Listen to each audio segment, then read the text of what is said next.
My name is Ethel Cofie, and I was supposed to be here to be with you today at the Women in Leadership Africa Forum. I unfortunately was not able to make my flight out of London on Sunday, and so I decided I was really excited and I really did want to be there.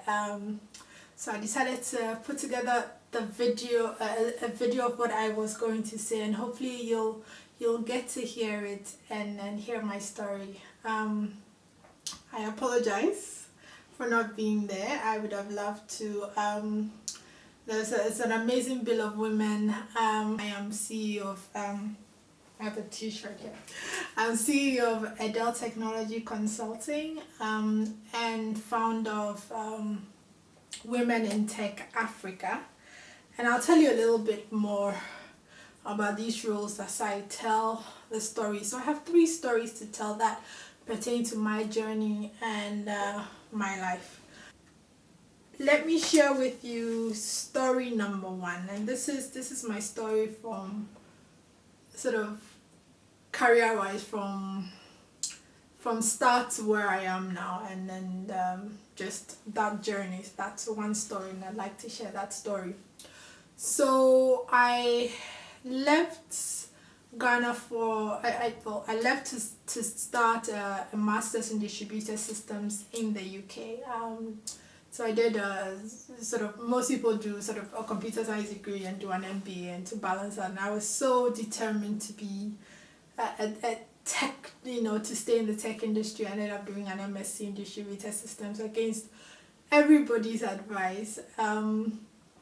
And I remember after doing my degree, I did on scholarship at Brighton University. After doing my degree, I was headhunted right out of school, so I did I did as a developer at the time, and then I spent a number of years in the UK right after that doing a number of things. So I was a developer for a while. I moved on to work in IT quality assurance. Then I moved on to work as a business analyst and then as an IT consultant. And so a number of years of experience in a variety of roles. And I decided to come back to Ghana. And I wanted to come home and I wanted to start a business. So I came back to Ghana and decided to start a business. And I after 6 months of sort of taking my savings, packing my stuff, leaving a really good job, after 6 months I couldn't even get one client. And I didn't understand because I was good at what I did. I could prove that I had the capacity, but I couldn't get any clients as I ran through my savings. And I figured that sort of my intelligence and my technical intellect were not helping, and that I had to go get a job. So it's my first sort of failure as an entrepreneur. Was my best laid plans just didn't work out. I had to get a job. So I got my first job when I got back to Ghana was with the Bill and Melinda Gates Foundation. The Bill and Melinda Gates funded project, Mobile Technology for Health. And that project was really building mobile technology that would support Ghana Health Services and the health services in northern Ghana to monitor. At the time, we're probably one of the very first to have done anything like that. And now there are lots of people doing that. But I learned a lot from that job. I learned how to build technology for people that were not technology savvy. I learned how to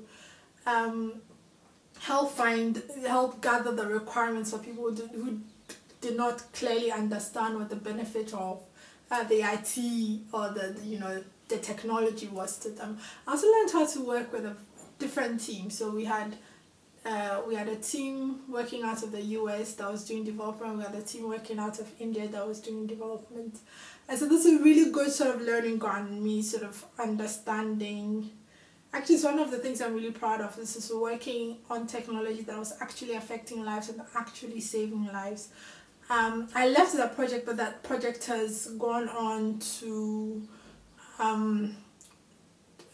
success, and I think it's been launched in India and Uganda, and it's got a couple of awards. So I left that and I moved to Nigeria to work with the Ford Foundation on their election monitoring programs. And I remember arriving there not really knowing the team that I hadn't picked the team. I didn't know the capabilities of the team that had already been assembled for me.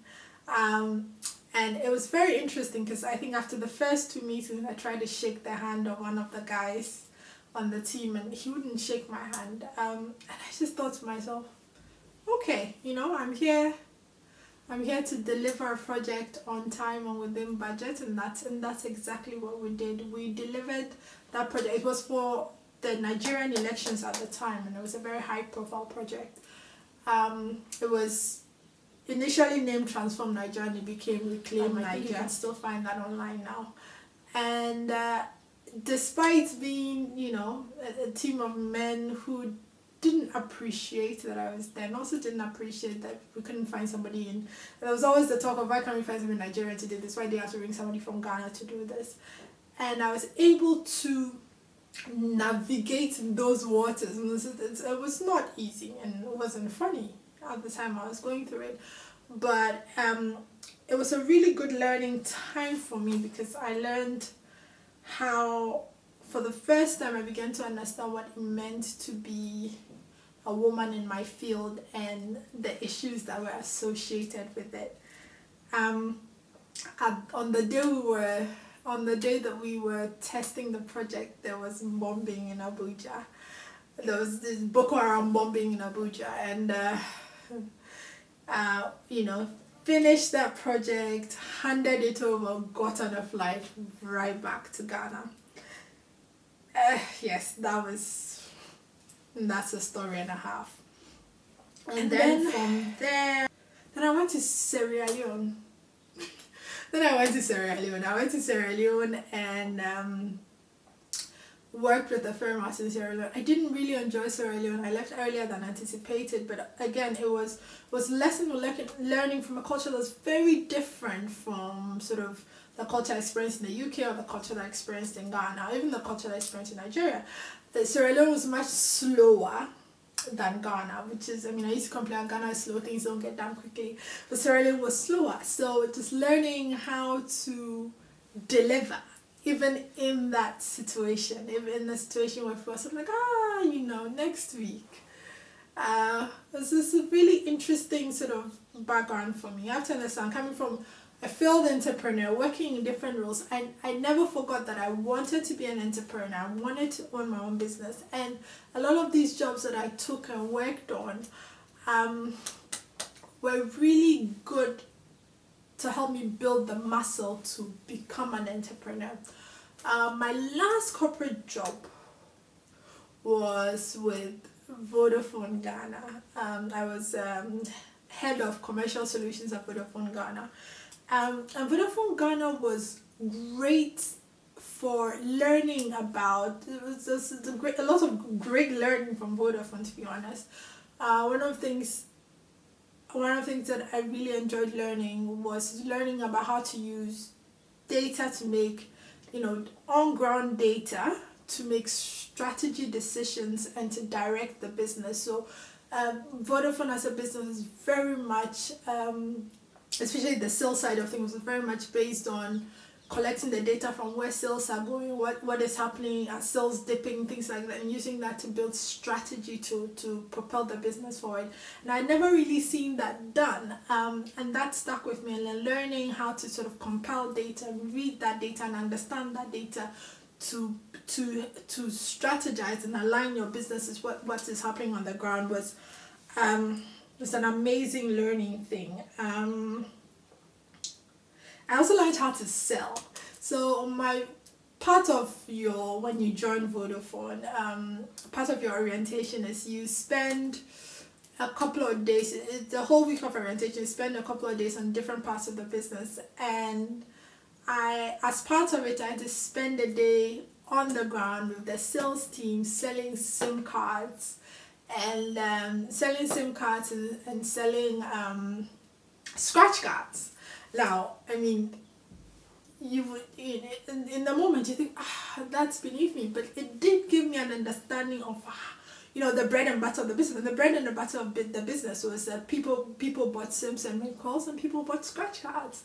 And I was out in the field for a whole day with the sales team, understanding exactly what it took to sell a SIM card, what it took to sell a scratch card, what was the distribution mechanism of the business. That's really good for learning for anybody in entrepreneur. Then let me just check my notes here. And then managing people's ambitions and desires was always also an interesting thing, because there was a lot of politics, and I always get in trouble when I say this, but there was a lot of politics in Vodafone, and navigating that and understanding that was a lesson and a half, was an MBA all in itself. So while I was in every one of these jobs, I understood that I wanted to be an entrepreneur, like I said. So I started to take side projects, right? So, you take one side client, you work on the weekends with them, you put together software for them and they want an IT audit. And I began to build for myself a client base, because I always knew that I wanted to go back to being an entrepreneur. It was a very painful time of failing as an entrepreneur, but I wanted to be an entrepreneur. I needed to learn the things, as well as saving money, so that my next foray I could have a little bit more money to take the business to the next level. So that was the journey. That's the journey from sort of school to career to entrepreneurship. And Adult Technology Consulting, the second time around, has been an amazing journey in that now we have a good stream of customers. We have we're working on creating a subsidiary in the UK. We just a few months ago we signed our first UK customer, and that's an exciting thing, sort of working in Ghana and having a UK customer. And also based on just my experience from working in all the different sectors, just diversifying what we do. So what we do at Adult Technology Consulting right now is, so we have the IT and software and consultancy part, which we have now sharpened. So we don't just build any type of software or any type of web application. We are very clear about what we want to build, and we only build systems. We've had to say this to clients. We only build systems that increase revenue, that help the customer's business increase revenue, or that decrease operational costs, so that it decreases the amount of money that cost you to perform tasks for your business. So it's either reducing your cost or increasing your revenue, and that's the software that we're specialized in building. And then we have another product, again based from our experiences. It's sort of what we call Digitize You, which we work with clients to build digital versions of their products. So for instance, if you're a lawyer and you're a traditional sort of brick and mortar lawyer, then we work with you using design thinking and strategy and technology to, for example, build you an on-demand platform, that's an on-demand legal platform that serves that works for underserved customers. For instance, startups. Right? Startups don't have a lot of money to spend on legal work, but if you create an on-demand platform where they can pay a set amount of money for, say, a legal startup pack for a startup, then you have an additional revenue stream, but you haven't cannibalized your traditional brick and mortar business. So those are the type of projects. And also based on the team's experience, one of the things that we've just added on as sort of a product is working with tech companies that looking to come into the Africa region. So in the last couple of years, Uber is coming to Sub-Saharan Africa, Airbnb is coming to Sub-Saharan Africa, Facebook has opened an office in South Africa, so which is making Africa look more and more interesting to a lot of tech companies. So working with tech companies on the side of the pond, especially Europe, to help them do the market research, understand where in Africa their product will most be needed, or if their product will work in Africa. So that's a new product offering that we've added. And yes, I wanted to add this, that we're hiring. So especially in Ghana, we're hiring. So if you go to www.edelitconsult.com, there are some jobs that we would love to have some Lancaster students. Story number 2 is about women in Tech Africa and how it started and how far we've come. So Women in Tech Africa started because of my experiences as being a woman in the technology sector, being one of the only women in the room, or being the only woman in the room. I wanted to, and in my mind it started out as really just bringing women together to chat, to network, and to share opportunities, because I'd come to understand a few things. Number one, 70% of jobs are not advertised, and a lot of people, being in the right circles means that you get to hear about certain jobs where other people don't hear about it. And I wanted to be able to provide opportunity for people to get to know each other and be able to pass each other jobs, but also I'm an entrepreneur. So the idea that, again, people do business with people that they know and they like. And so that was one way of sort of bringing women together. Also in the tech sector, entrepreneurs and professionals to network, to share opportunities, but more importantly to affect their community. So to be role models for young men and women like you, to help show people that it can be done, to help grow the pipeline of young girls in the technology sector, to help the professionals grow and break the glass ceilings, and to help women entrepreneurs in the tech sector grow and be better. So that's essentially, it started out as a group of women meeting. We have one really good speaker, and that was it. Once a month, I think we started out in Ghana. Once a month we would have people attend. There'd be about 70 women in the room sharing information, chatting, networking, learning from each other. And then I went off to YALIS, which is the Young African Leaders Initiative, which was started by Barack Obama, and I'll tell you a little bit about it later on. And when I went on YALI, I met a large number of young, promising, amazing people from across Africa. During the YALI program, we spent 6 weeks in an institution of learning. So I spent 6 weeks at Yale University with 25 other men and women from about, I think, 18 African countries. And I would talk about women in tech.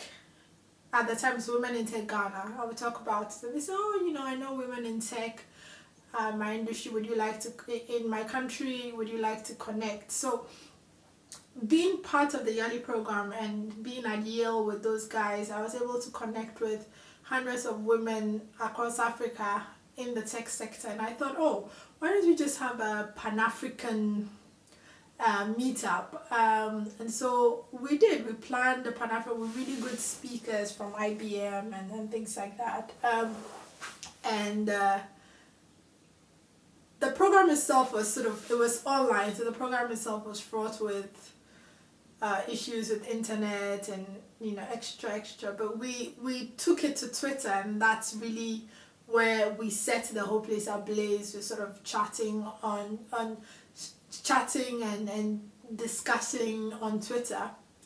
And we got picked up after that event. We got, I think, how many, there were about 100 and something women that were part of that event across Africa, and we got picked up by CNN. So CNN asked us to put together an op-ed piece, which ended up being published on CNN.com on the state of women in tech in Africa. We then got picked up by BBC, Rise TV, quite a number of sort of channels, and that helped really propagate what we're doing. And Women in Tech in Ghana then transitioned to Women in Tech Africa, because when we looked at our membership database, we realized we had women across 30 African countries represented. And at the beginning of the year, there must have been about 500 women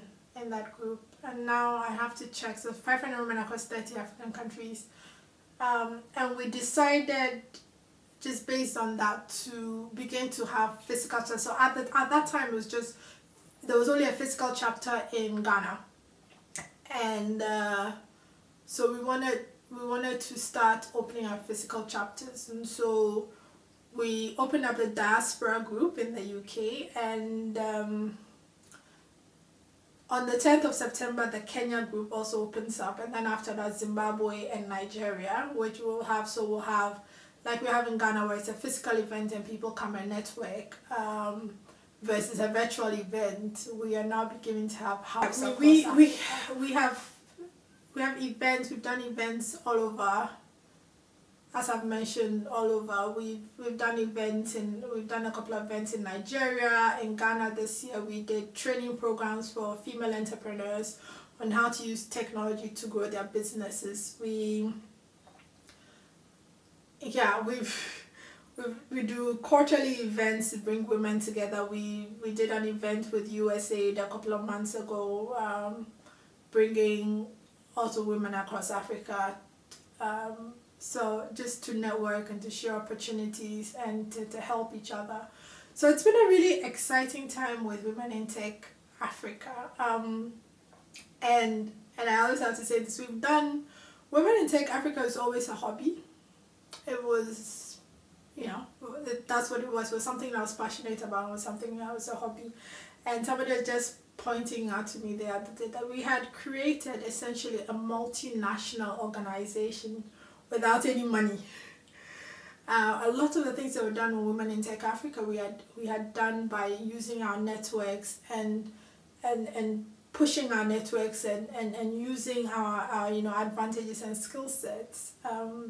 So that has been, it always amazes me how things have just come together for Women in Tech Africa, and where we're taking, what the vision is. The vision is threefold. So supporting the women that are in technology in Africa, supporting them to be better, to grow, and become the role models that are needed for the next generation of girls. Affecting the community around us, so affecting girls, helping grow, helping girls see that, the advantages of a STEM career, helping girls see the opportunities and what they could possibly be. And also showcasing to the world that a strong African woman is an amazing thing, and then the world doesn't know what we're capable of. So yeah, we've now gone into the place where it's now become a proper organization, and it's registered, and it's a non-profit, and we're looking for and working with corporate partners to to actually support the work we do. We've also launched what we call the League of Extraordinary Women, which is for high velocity women. When I say high velocity women, women that are on a high trajectory, cream of the crop, the top 1%, the women that are doing the amazing things. And the idea of the League of Extraordinary Women is it's quarterly. It's a quarterly 6 week. Yeah, 6 week. Every 6 weeks we have a dinner. So it's a 3-course dinner with about only 10 people. It's a really small group, only 10 people, and we'll bring say a Shelley from Palmanso, or one of the women that is I forget her name now, is the director of Stanchart Ghana. You bring somebody like the names are not coming to me now, but really women that are really doing amazing things in their job, that are the very top of their jobs, and we bring them to spend 2.5 hours with 10 women over a 3-course dinner, and that giving the women an opportunity to learn from somebody who's at the very top of her game, their successes, the mistakes they've made, what they can learn, essentially shortcutting. They learn from people's mistakes, right? Shortcut, helping you see what you're capable of doing, and helping you chart the course. And also just one-on-one time. You go to these events, sometimes you go to an event and the woman is on stage, and maybe you get to talk to her 5-10 minutes. She's busy, but this idea it's a very intimate, just a small group of women, and we've just launched them. Most of our events are non-paid, but this is a paid event. We've also sort of launched. I guess we're in the process of launching sort of business services, so things like CV services, training to go into a negotiation for a job, and also working with corporates to sort of plan diversity programs that are looking to create pipeline of women into the organization. So that has quickly, and my mentor was saying to me the other day, it's quickly become a business on its own, even if it's a hobby. We've come very far. I want to encourage the ladies here who are interested in joining Women in Tech Africa. Just go to www.womenintechafrica.com. There's a sign-up sheet here. We sign up women in bulk, so if you sign up, it will take you about 3 or 4 weeks for you to be actually enrolled into our program and into membership.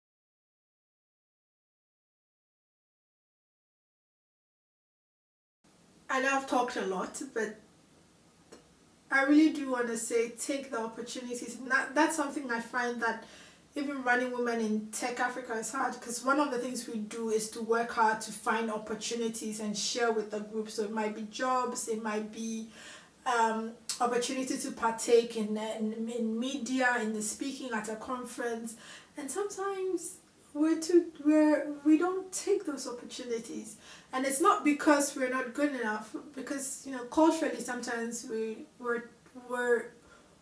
want to be perfect at something. So that's the sort of the last advice from me. And in these 3 stories, I hope you've learned a couple of things. One is persistence, and learning and going back to the table, and following your dreams. 2's been watch out for the things that you're excited about and how they can become revenue streams for you, as in Women in Tech Africa has become. And the 3 has been take every opportunity that comes your way. Use every advantage that you have, because those are gifts from God. If your advantage is that you're really good at convincing your friends to do something, that's a really good skill set that can be used in business and that can be used in your professional career. Take advantage of your skills, take advantage of the opportunities that are presented to you. I really hope I've been helpful today. I will put my email at the bottom of the video. If you have any questions, I would love to take them. Please don't make them long-winded, so that I can get to them as quickly as possible. Thank you so much for the opportunity, and I hope that my talk, if nothing else, you've learned something from me today. Thank you, and I hope for an opportunity to actually be at Lancaster when I'm back in Ghana.